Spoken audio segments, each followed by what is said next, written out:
She smiled when she introduced him, but her eyes told the truth. Michael, this is Tom. That was the moment everything I built started to crack. My name's Michael Harris. I'm 38, an HVAC contractor, husband, and father.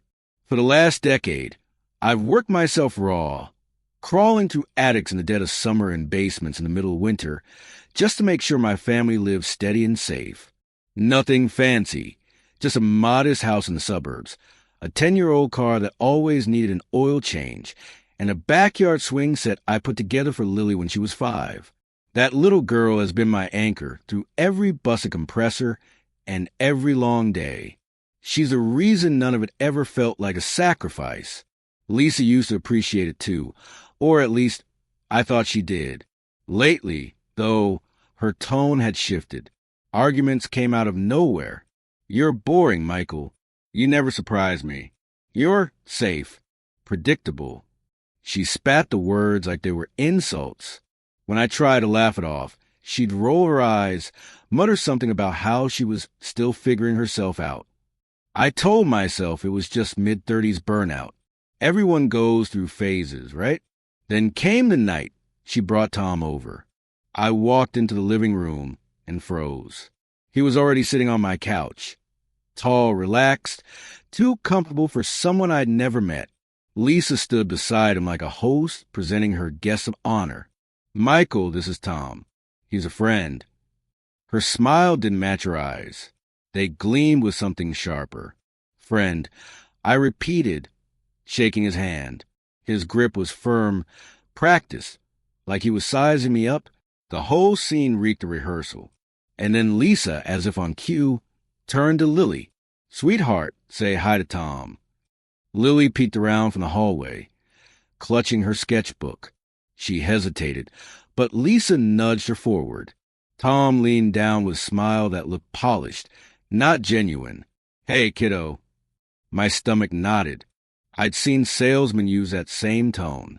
I sat down, trying to make sense of it, while Lisa gushed about how Tom had helped her with some errands and understood her in ways most people didn't. Every word felt directed at me, not him. Lily glanced at me like she wasn't sure what to do, her little hands twisting the corner of her sketchbook. And then Lisa said it. She looked right at me, her lips curling into a smile that didn't reach her eyes. Michael, you're not even her real dad. Tom is. He deserves to be here more than you. She laughed, a soft, cruel laugh that turned my insides cold. For a second, I thought I misheard her. The words didn't compute. They couldn't, but Tom didn't flinch. He sat there calm, as if this line had been rehearsed too. I stared at Lisa, waiting for her to crack, to say she was kidding, that it was just one of her nasty jabs gone too far. But she didn't. She leaned back, smug, watching the color drain from my face. Lily's eyes went wide.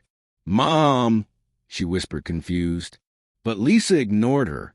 I wanted to explode, to grab Tom by the collar and throw him out of my house, to scream at Lisa for saying something so vile in front of our daughter. But all I could do was sit there, stunned, my throat tight, my chest hollow. The years of scraped knuckles, missed holidays, double shifts, all of it flashed through my mind in a sick montage.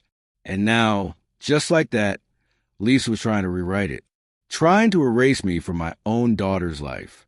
I stood up. My legs felt heavy, like they belonged to someone else. Without a word, I walked out of the living room. Behind me, I heard Lisa's faint chuckle, followed by Tom's low voice. Smug, comfortable, as if they'd already won. In the hallway, I paused, staring at Lily's half-open bedroom door. She'd shut herself inside, probably trying to make sense of what her mother just said. My chest burned, but I didn't knock. I didn't want her to see me like this. So I grabbed my keys, stepped outside, and drove. No destination. Just streets and headlights blurring together, while her laugh replayed in my skull, over and over. A single sentence that turned my world upside down. You're not even her real dad. And for the first time in 10 years, I wasn't sure who I was anymore. The next morning, I told myself it had to be a cruel joke. Lisa had gone too far before, but she'd never crossed into something that dangerous, that destructive. Maybe it was the wine. Maybe it was just her way of trying to wound me in the middle of a fight. I wanted to believe it so badly that I forced myself to. But Lisa didn't let me. At breakfast, Lily sat with her cereal, half asleep, still in her pajamas. Lisa walked into the kitchen with Tom trailing behind her, as if he belonged there. She set down her coffee mug and said casually, "Lily, why don't you spend some time with Tom today? He's really good with kids." The spoon clattered from Lily's hand. She glanced at me first, then back at her mother. I didn't say a word, but my jaw locked tight. Tom smiled, that same sales pitch smile, and crouched down near her. "I could show you how to build a birdhouse. You like crafts, right?" Lily shrugged, her eyes flickering to mine, searching for an anchor. But Lisa didn't let her think. She nudged Lily's shoulder. "It'll be fun, sweetie. Tom's special. You can trust him." The word special rang in my ears. My daughter didn't need another man to be special. She already had me. I left the kitchen before I snapped, slamming the door harder than I meant to. Later that week came Lily's school recital. Normally, those nights were my favorite. I'd take off work early, dress in a decent shirt, bring flowers, and cheer until my throat hurt. This time, when I walked into the auditorium, I froze. Lisa was already there. Tom sat beside her, legs spread wide like he owned the seat, the row, the whole damn building. Lisa waved at me like nothing was wrong, but she didn't offer me a seat beside her. She leaned into Tom instead, whispering something that made him grin. I ended up a row behind them. From there, I could see Lily walk onto the stage in her little white dress, violin in hand. She scanned the crowd, found me, and smiled for a second. But then Lisa gestured toward Tom, whispering in her ear when she got off stage, like he was the one who mattered. I wanted to storm down the aisle, grab him by the collar, and drag him out. But instead I sat there, clapping until my palms stung, while the principal, Mr. Daniels, gave me a strange look. He saw it, the way Lisa sat between me and Tom, as if choosing sides in front of the entire school. The whisper started soon after. At the grocery store, Mrs. Klein from next door gave me that tight, pitying smile. "Oh, I met Lisa's friend. Such a nice man." She emphasized friend just enough to make it sting. At the hardware store, another neighbor asked casually, "So, is Tom really Lily's dad?" Lisa had started sowing it, planting her poison everywhere. That night, I couldn't take it anymore. I cornered her in the living room after Lily went to bed. Tom wasn't around. Thank God. "What the hell are you doing?" I asked, my voice low, controlled, because if I let it rise, I wasn't sure I'd stop. Lisa smirked, sipping her wine like she'd been waiting for this moment. "What am I doing?" "Michael, I'm finally telling the truth. You've been just a provider, a wallet with legs. Tom is the real partner. He actually understands me. And Lily deserves to know the truth about who her father is." Her words hit like hammer blows. "You don't get to erase me." I snapped. "Not after everything I've done for this family." "Erase you?" She laughed. "Michael, you've been erasing yourself for years. Work, bills, routine. You're predictable. You're boring. You're safe. Tom is alive. He's everything you're not." I stared at her, disgust boiling in my chest. She wanted to fight, wanted me to explode so she could point and say, "See? He's unstable." Instead, I walked away again. But Lily wasn't blind. She felt it all. She saw the tension, the subtle digs, the way her mother treated Tom like a prize, and me like dead weight. Slowly, painfully, I started to see in her eyes doubt. She didn't run into my arms after school like she used to. She didn't tell me about her drawings or ask me to check her homework. At dinner, she kept her eyes down, speaking less, as if she was afraid of choosing sides. Every ounce of distance was Lisa's doing, her whispers worming their way into Lily's head. And the sickest part? Lisa was enjoying it. She was winning, and I could feel myself slipping further out of my own home. Weeks slipped by, but the air in the house only grew heavier. The tension wasn't just in words anymore. It started to show up in numbers. I sat at the kitchen table late one night, bills spread out in front of me. Something didn't add up. Our balance was short. Not just short, gutted. At first, I thought maybe I'd missed something, a payment or some automatic draft. But when I pulled the joint credit card statement, my stomach sank. There was, clear as day, a withdrawal for $8,000. Another charge for nearly $5,000 at a dealership.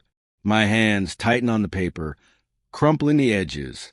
The next morning, as I drove to a job, I passed Tom Street out of habit. And there it sat in his driveway, a brand new truck, polished and gleaming like a slap in the face.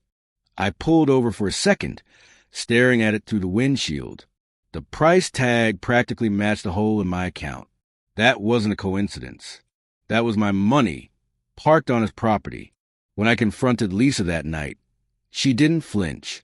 She didn't even bother to lie in detail. "It's family expenses," she said flatly, sipping wine like the conversation bored her. "You wouldn't understand.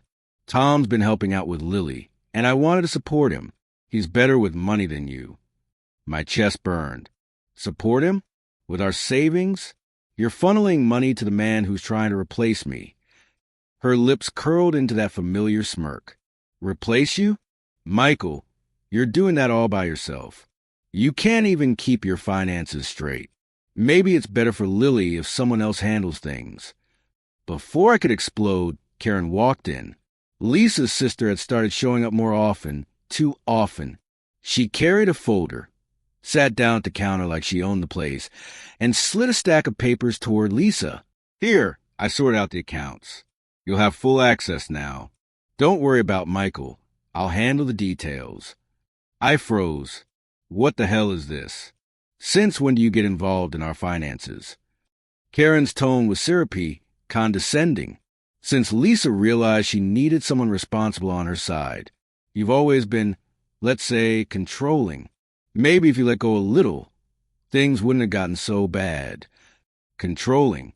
That word hit me like a hammer. It was the narrative they were building, the story they were spreading. And I realized it wasn't just inside the house. At the grocery store, Mrs. Klein, who had once smiled warmly, now avoided my eyes. At work, a co-worker pulled me aside. "Hey, man, is everything okay at home? HR's been asking about, financial stress, emotional stuff." My gut dropped. Lisa's poison had already reached the office. Anonymous concerns. Whispers about me being abusive, unstable, clinging to a child who wasn't mine. The careful image I had built, hard-working, steady providing, was being stripped piece by piece. I tried to reason with Lisa again, cornering her when Karen wasn't around. "Why are you doing this? You're tearing our lives apart." "For what?" "For him." Her eyes hardened, voice low but sharp. "You think this is about you, Michael? This is about Lily. She deserves to know the truth, to have the right father. You've been clinging to her like she's your lifeline. It's pathetic. Tom is here for her, for me, and soon everyone will see you for what you are, a paranoid, controlling man who can't let go." I could feel the trap closing. Every time I defended myself, she twisted it. Every accusation I made turned into evidence of my paranoia. She wasn't just cutting me down. She was building a case, brick by brick, to erase me. The worst part was Lily. I caught her watching me differently, her small face clouded with questions she couldn't form. She hesitated when I reached for her hand, glanced at Lisa for approval before answering me. The doubt in her eyes wasn't natural. It had been planted. That night, I sat alone in my truck outside the house, staring at the glow from the living room where Lisa, Karen, and Tom sat laughing. My house, my money, my family, and I was on the outside. It wasn't just betrayal anymore. It was a coordinated campaign. Financial, emotional, social. Every angle covered. Every move calculated. They weren't trying to hurt me. They were trying to erase me. And if I didn't fight back, they'd succeed. The noose tightened slowly, almost invisibly, until one day I realized I couldn't breathe. At work, the call came in just after lunch. Michael, HR wants to see you. The walk down the hall felt longer than it should have. When I sat down across from the HR rep, she wore the kind of smile people use when they're about to deliver bad news. "We received an anonymous complaint," she began. "Allegations of financial manipulation and controlling behavior in your household. Domestic financial abuse." I didn't need a detective to connect the dots. Anonymous? Please. Only Lisa would use those exact words. I leaned forward, trying to keep calm. This is a personal smear. My wife and I are going through issues. But abuse? That's a lie. The rep's eyes flicked to the papers in front of her. "We're not here to accuse you, but we do have to take it seriously. For now, we'll be keeping an eye on things." That phrase rattled me all afternoon. Keeping an eye? It meant a shadow had been cast, one that could stain everything I'd worked for. And it wasn't just at work. Friends who used to wave me over for beers suddenly had excuses. Busy tonight. Not a good time. At Lily's school, parents I'd known for years gave me tight, awkward smiles. Lisa's whispers had reached them all. Everywhere I turned, her version of me came first. I was always catching up, trying to explain, to deny, to prove. One night, it all boiled over. I came home late, drained from a 14-hour shift, and there he was again, Tom, sitting on my couch, eating pizza with Lily, while Lisa laughed along like it was a family game night. Something inside me snapped. "Get the hell out of my house." I barked, pointing at the door. My voice shook the walls. Lily froze, wide-eyed, her slice of pizza slipping to the plate. She started to cry. Lisa immediately pulled her close, stroking her hair, whispering just loud enough for me to hear. "See? This is who he really is. Scary, angry, unstable." The trap had sprung perfectly. I stood there, fists clenched, watching Lily bury her face against her mother, while Tom smirked like he'd already won. Lisa looked over Lily's head and mouthed the words at me. Pathetic. Later that night, after Tom had finally left, I confronted her. My voice was lower this time, but it carried more venom. "You're destroying me. You're stealing my daughter. And for what? Him." She didn't blink. She didn't hesitate. She just leaned against the doorway, arms folded. "Push me again, Michael. Just try. I'll prove Lily isn't even yours. Then what will you have? Nothing. You'll be a guest in your own life." The words cut deeper than anything before. Not because I believed her, but because I didn't know anymore. Doubt, once planted, has a way of growing roots. What if the unthinkable were true? I spent that night sitting in the truck, staring at the darkened house, wondering how it had come to this. My home was occupied by strangers, one a manipulator, the other an intruder, and the little girl I loved most looked at me with confusion, not trust. I was losing ground. Fast. The next morning, my sister Laura showed up unannounced. She found me in the garage, staring at a pile of bills I could barely sort through. "Mike," she said softly, "you look like hell." I didn't have the energy to argue. She's poisoning everything. Work, friends, Lily. I can't fight it. Every move I make, she flips it against me. Laura put a hand on my shoulder, grounding me. "That's because you're letting her control the story. You've been reacting. You need to stop reacting and start fighting. Stop letting her define who you are." I shook my head. She's threatening the only thing that matters. If she proves Lily's not mine. Laura cut me off. And what if she's wrong? What if that little girl is yours? In every way that matters. You've raised her, loved her, given her your whole life. Don't back down now. Don't let Lisa erase you. For the first time in weeks, I felt something other than despair. It wasn't hope exactly, but it was a reminder that I wasn't alone. Lisa wanted me to crumble, to vanish quietly. But I wasn't done yet. The days blurred into each other. each one a new reminder of how completely Lisa had reshaped my life. Everywhere I turned, there was another wall closing in, whispers in the neighborhood, cold stares at Lily's school, veiled questions at work. My identity as a father wasn't just under attack. It was being rewritten by someone who wanted me erased. If I had tried to fight Lisa head-on, I would have lost. She thrived in chaos, in the drama, in twisting every move into a weapon against me. But I wasn't alone anymore. Laura sat with me at the kitchen table one night, spreading out papers like we were plotting a war. "Start from the beginning," she said, tapping the stack of bills with her finger. I pulled out the latest bank statement. This is where it started. Charges I never made. Withdrawals I never proved. Together, we traced a trail. There were payments labeled as family expenses. But the same day, Tom's name appeared on property record 2 towns over. Wire transfers that bled out of our joint account lined up perfectly with the down payment on his new truck. The deeper we dug, the uglier it became. Laura leaned back, arms crossed, her jaw tightening. "She's not just cheating, Mike. She's funding his life with your money. She's trying to set up a whole future with him, and she's leaving you to foot the bill." I rubbed my temples, fighting the migraine clawing at my skull. She doesn't even care if I see it. In fact, I think she wants me to see. It's part of the game. Break me down, piece by piece, until Lily looks at me like I'm a failure. But Laura wasn't buying into despair. She slid a notebook toward me, the pages filled with dates and numbers in her neat handwriting.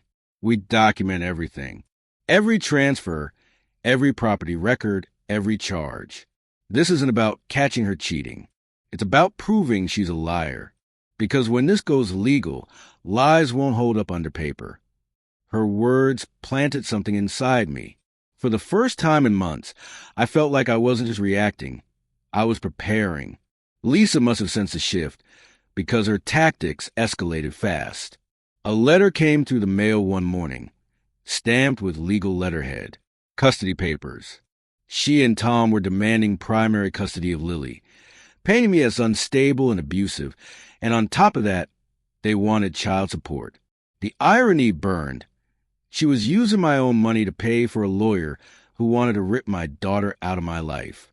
I sat at the table with the papers in front of me, my hands shaking so hard I nearly tore them. Laura read them twice before slamming them down. "This is insane. She's calling you the outsider in your own family." And that's when it hit me. That was her plan all along. Lisa didn't just want to punish me. She wanted to replace me, erase me, rewrite the story so Tom was a hero, the provider, the father. But if that was the narrative she wanted to sell, then I knew how to break it. I signed the custody response, but I didn't contest. Instead, I added one line that changed everything. I demand a DNA test. When Lisa and Tom got the notice, their confidence only grew. They strutted around like they'd already won, like the test would bury me. At Lily's next recital, Tom actually patted me on the back, smiling that smug grin. "You won't have to worry much longer, buddy. Truth's about to set us all free." I wanted to break his jaw right there in the school auditorium, but I kept my mouth shut because I knew the real punch would come later. The day of the test, my stomach churned from the moment I woke up. Laura drove me to the clinic, her presence the only thing keeping me from unraveling. "Remember," she whispered as we pulled into the lot, "truth doesn't fear evidence. Lies do." Inside, the fluorescent lights hummed with a cruel brightness. The waiting room smelled faintly of antiseptic and burnt coffee. And there they were, Lisa and Tom, sitting side by side, smug as if they were walking into a victory parade. Lisa's smile cut like a knife. "Michael, brave of you to show up. You sure you want to go through with this? Might be embarrassing." Tom leaned back in his chair, arms spread like he owned the place. "Relax, man. You'll thank me later. Kids need stability. When the truth comes out, we can finally give Lily that." Every word was a jab, but I forced myself to keep calm. My palms were sweating as the nurse called my name. The paperwork felt heavier than it should have. Each signature was a reminder that this wasn't just a formality. It was a verdict. My future as a father hung in the balance. My hands trembled so badly I smudged the ink, but I signed anyway. When the swab brushed the inside of my cheek, I had to close my eyes. For a split second, fear swallowed me whole. What if Lisa was right? What if Tom wasn't just an intruder, but the truth she'd been saving for the kill shot? The thought alone made my throat close, but I forced myself to finish. When the nurse sealed the envelope, it felt like a coffin lid snapping shut. Walking out, Lisa couldn't resist one last strike. She leaned in close, her perfume cloying, her voice low. Enjoy these last few weeks, Michael. Once those results come in, you'll just be a memory to her. Tom chuckled, opening the door for her like he was already the man of the house. I stood there, my chest hollow, watching them leave. The fight wasn't over, but I'd put everything on the line. For Lily, for myself, for the truth, whatever it turned out to be. And as Laura took my arm and guided me toward the car, she whispered again, steady and firm, "Truth doesn't fear evidence." I nodded, swallowing hard. Now, all I could do was wait, and waiting was its own kind of torture. The 2 weeks waiting for the results felt like living under a guillotine. Every morning, I woke up wondering if today was the day the rope snapped. Lisa played it like she'd already won. She smirked at me across the breakfast table, made jokes to Lily about new beginnings, and even hinted about moving once everything was official. Tom, of course, strutted around the neighborhood like a rooster, waving to neighbors as if he owned my life. But I refused a break. Every insult, every smug look, I swallowed it down, because if the truth was what I believed it was, I wouldn't need to raise my voice. Finally, the call came. The results were ready. My lawyer, Collins, scheduled a meeting at his office downtown. The drive there felt like the longest of my life, my heart thudding against my ribs, so loud I could hear it in my ears. Laura sat next to me, calm as ever, her hand resting on mine. "Breathe, Mike. Today's the day everything shifts." Lisa and Tom were already waiting when we arrived, sitting across from each other at the long mahogany table in Collins's office. She wore her best dress, her makeup sharp, her confidence practically dripping off her. Tom leaned back in his chair, like this was a formality, just paperwork before the victory lap. The envelope sat on the table, thick and heavy, the flap sealed with a strip of adhesive that might as well have been steel. Collins slid it toward Lisa, his expression unreadable. "Go ahead," he said. Lisa's hands were steady as she tore it open. She unfolded the papers, eyes scanning the first line. And then, just like that, her smirk cracked, the confidence drained from her face, her lips twitching as she tried to process what she was seeing. "What?" she whispered. Tom leaned over her shoulder, his grin faltering. "What does it say?" Collins cleared his throat and read aloud, his voice measured, deliberate.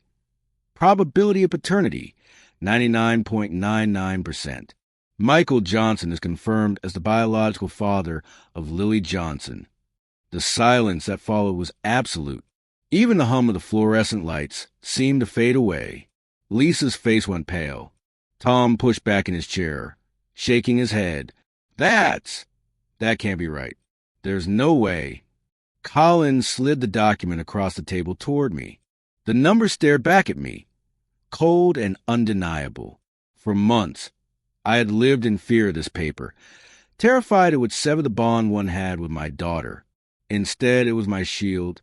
Lisa tried to recover, words tumbling out in a rush. "There has to be a mistake. Labs mix things up all the time. Maybe they switch samples." "Enough," Collins interrupted, his tone sharp. He opened another folder, pulling out the stack of bank statements and wire transfers Laura and I had collected. Because even without this test, we have a separate issue to address. These financial records show a consistent pattern of misappropriation of marital funds. Payments were routed to accounts connected to Mr. Thomas Reed. Purchases were made in his name, and property was registered under his identity, but funded through joint accounts. That evidence is undeniable as well. Tom's jaw clenched. You don't know what you're talking about. Collins didn't flinch. Actually, I do. And if this goes to court, the paper trail alone could result in charges of fraud and marital asset theft, not to mention the custody claim you both filed, under false pretenses. This isn't just embarrassing. It's criminal. The color drained from Tom's face. He shot Lisa a look that could have burned through steel. You told me. He cut himself off, shoving back from the table.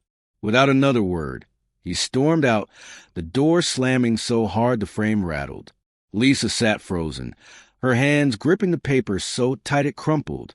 Her mask was gone. No more smirks, no more confidence. Just a woman caught her own lies, stripped bare by the truth. I didn't gloat. I didn't even speak. Instead, I stood, walked around the table, and held out my hand to Lily. She'd been sitting quietly in the corner with Laura, confused and scared by the tension in the room. But when our eyes met, something shifted. The doubt Lisa had planted, the hesitation, the distance melted away. She slipped her small hand into mine without a word. For the first time in months, she looked at me not with suspicion, but with trust. My daughter, my blood, my family, that was all I needed. As I led her out of that office, I didn't look back at Lisa. There was nothing left to say. The truth had spoken for me. Hey, what would you have done if someone tried to replace you as a parent in your own home? Do you think Michael should have confronted Tom sooner, or was patience the smarter move? Drop your take in the comments. And if you want more stories like this, make sure you hit subscribe so you don't miss the next one.